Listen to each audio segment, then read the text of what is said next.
New York Times photographer Doug Mills, who has documented every president since Ronald Reagan, and he was right near that stage last night, just a few feet, in fact, away from the former president. Mills captured those chilling photos, one appearing to show one of those bullets coming very close to the president's head. I spoke to Doug Mills just before we came on tonight. Doug, thank you for being here tonight. I know you have been photographing presidents since 1983. You were in what's called the buffer area, that small area, just a handful of photographers, I presume 3 or 4 of you. I'm curious, Doug, how close were you to the former president, and describe what happened when you knew this was suddenly taking such a dark turn? Yeah, David, I was part of that small pool that sits right up in the buffer zone, which is just feet from, and sometimes just inches from the podium. And the moments right before the bullets rang out, I was literally looking up at this huge flag that was up above him while he was speaking. And I thought, okay, I'm going to try and get some pictures of that flag flying. And then he gestured to his right, he looked over, and all of a sudden the shots rang out. And it was pop, pop, pop, and I was like, oh my gosh. And so as I looked up, I kept taking pictures at the same time. And then when I saw him fall behind the podium, I thought, oh dear God, he's been shot.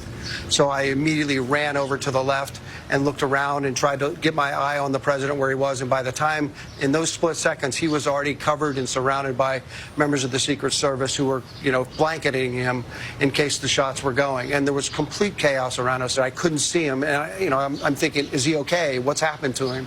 They were lifting the former president up to his feet. And I thought, oh, God, he's alive. Thank God. And then he started to gesture with his fist and gave that defiant pump. And I thought, oh, wow, he's fired up. And then as he came closer and closer to us, I could see the blood on his ear. And I was like, oh, my gosh, he's been shot in the ear. And then as he was, there was that moment where he was very defiant. And then literally the next second, the look on his face was just complete shock.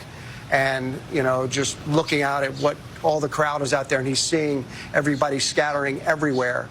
So it was, just a horrific moment.